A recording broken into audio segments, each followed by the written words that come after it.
7वां number हम लोगों ने कंप्लीट कर लिया और ये 8वां नंबर है जो कि इस प्रश्नावली का 3.7 का लास्ट है ना। और साथ में ये इस अध्याय का, इस चैप्टर का भी लास्ट क्वेश्चन है, लास्ट प्रश्न है। इसके बाद और कोई भी प्रश्न या प्रश्नावली नहीं है, फिर हम लोग न्यू चैप्टर स्टार्ट करेंगे। चलो इसमें क्या आता है, ABCD ये हमारा एक चक्रीय चतुर्भुज है। क्या है? चक्रीय चतुर्भुज। ऐसा चतुर्भुज जिसके चारों कोण एक वृत्त को, ठीक है, एक वृत्त को क्या करे, वृत्त के परिधि को टच करे या वृत्त के परिधि पर हो चारों कोण, तो उस चतुर्भुज को हम लोग कहते हैं चक्रीय चतुर्भुज। ये हमारा, ये ABCD ये हमारा चक्रीय चतुर्भुज है। राइट। कहते हैं इस चक्रीय चतुर्भुज के कोण ज्ञात करना है हमें। कोण A, कोण B, कोण C और कोण D ज्ञात करना है। ठीक है, कोई दिक्कत? मेरे ख्याल से दिक्कत नहीं होना चाहिए, है ना। तो चलो शुरू करते हैं। सबसे पहले लिखेंगे हल, लिखेंगे आकृति से। आकृति हम लोग का दिया हुआ है, यहाँ लिखेंगे आकृति से। ठीक है, लिख लिया। अब जो आकृति है इसमें ABCD ये हमारा चक्रीय चतुर्भुज है, तो यहाँ लिख लो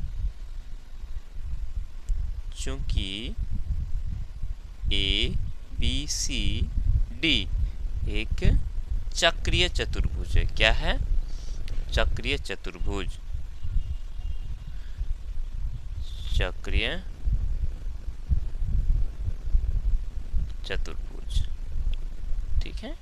अब जब चक्रीय चतुर्भुज है तो हम जानते हैं चक्रीय चतुर्भुज में सम्मुख कोण, आमने सामने वाला जो कोण है, दोनों कोणों का योग 180 डिग्री होता है। कोण A और कोण C को जोड़ेंगे तो ये हमें 180 डिग्री मिलेगा। कितने मिलेगा?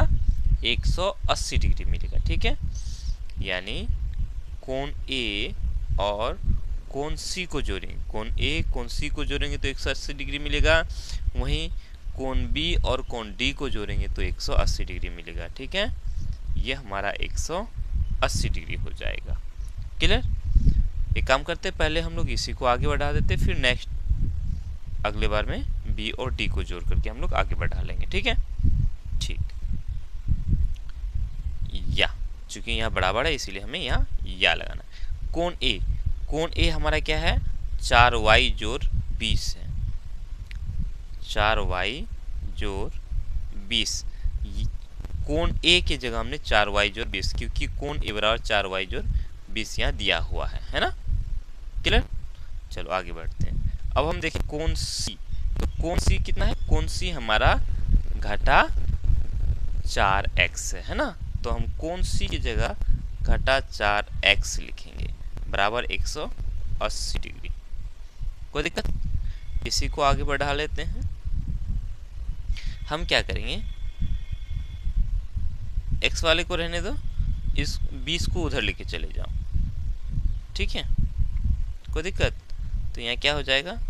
4y घटा 4x बराबर, इस 20 को हम बराबर के उस पार लेके जाएंगे तो क्या हो जाएगा? घटा में हो जाएगा, तो 180 में से 20 चला जाएगा तो कितना हो जाएगा? 160 हो जाएगा। क्लियर? समझ में आया ना। ये 20 जोड़ में है, बराबर के उस पर जाएगा, घटा में हो जाएगा, तो 180 में से 20 चला जाएगा, 160 हो जाएगा। क्लियर? अच्छा, एक और बात, यहाँ हमें नजर आता है यहाँ भी 4, यहाँ भी 4, 160 में भी 4, चूंकि 4 चौका 16 कट जाएगा, तो हम एक काम करेंगे, 4 से सबको काट देते हैं। तो क्या हो जाएगा? हमें 4 घटा x, 4 से भाग लगा देंगे तो 4 का 4, 4 का 4, 4 चौका 16, 4 चौका 16, 40 बार में कट जाएगा, है ना। यहाँ आप एक काम करो, ऐसा करो, यहाँ y रहने दो, x को उधर लेके चले जाओ। इसको हम लोग जो ना प्रतिस्थापन विधि से बना लेते हैं इसको। अब तक हम लोगों ने जितना भी बनाया वो विलोपन विधि से बनाते आ रहे, इसको प्रतिस्थापन विधि में बना लो। यहाँ क्या करो, y को छोड़ दो, इस x को बराबर के उस पार लेके चले जाओ। तो 40 यहाँ x घटा में है, इस पर आके जोड़ में हो जाएगा। ठीक है, कोई दिक्कत? ये हमारा समीकरण 1 हो जाएगा। क्लियर? यहाँ हमें y का मान नहीं आया, y का मान हमें यहाँ नहीं मिला है। ठीक है ना, नहीं मिला है तो हम यहाँ समीकरण के रूप में मान लिया। क्लियर? ठीक है, हमने अभी फिलहाल कोण A और कोण C को जोड़ा है। अब हमें जोड़ना है कोण B और कोण D को।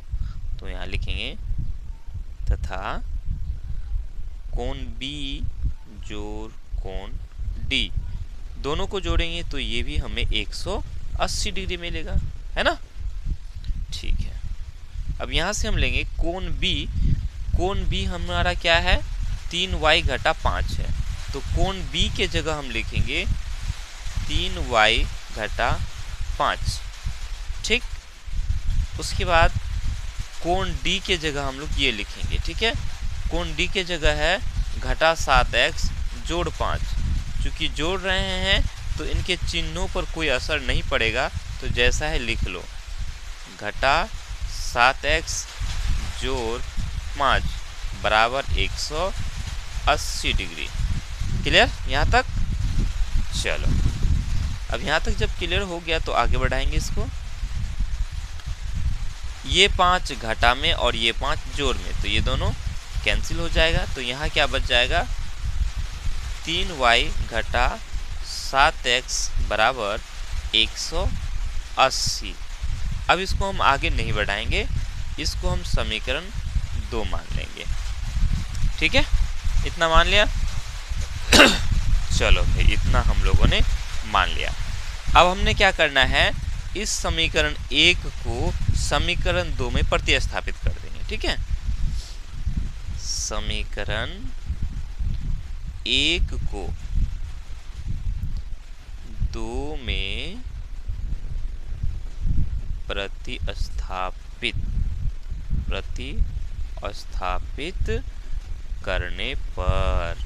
करने ये हम लोग प्रतिस्थापन विधि से बना रहे हैं। तो समीकरण 2 हमारा क्या है, 3y है ना, 3y है। तो हम y के जगह इस समीकरण 1 में जो हमने लिया है y बराबर 40 जोड़ x, इसको बैठाएंगे। ठीक है, 3 गुना y है तो 3 गुना y की जगह हम 40 जोड़ x लिखेंगे। ठीक है, 40 डिग्री जोड़ x है। उसके बाद घटा है तो घटा 7x है, तो यहाँ 7x लिख लो, बराबर 180 है तो बराबर 180 लिख लो। ठीक है, हमने इस समीकरण 1 को इस समीकरण 2 में प्रतिस्थापित कर दिया, बैठा दिया, y के जगह y का मान बैठा दिया। क्लियर? ठीक है, अब यहाँ से थोड़ा आगे करेंगे, गुना कर दो, 4 12, ये हो गया 120 डिग्री। अभी फिलहाल डिग्री चल रहा है, उसे डिग्री अभी नहीं भी लेके चलेंगे तो कोई दिक्कत नहीं है। 3 गुना x, 3x घटा 7x बराबर 180 हो गया। या यहाँ देखो, इस 120 को बराबर के उस पार लेके चले जाओ। ठीक है, यहाँ 3x है, यहाँ 7x है, तो घट जाएगा, 7 में से 3 चला जाएगा, 4x हो जाएगा। चूंकि यहाँ हम लोग 7 से घटाते, 7 का चिन्ह घटा है तो यहाँ घटा हो जाएगा। उसके बाद ये 120 जोड़ में है, बराबर के उस पार लेके जाएंगे तो घटा में हो जाएगा। यानी कि 180 में से 120 जब चला जाएगा तो बचेगा कितना,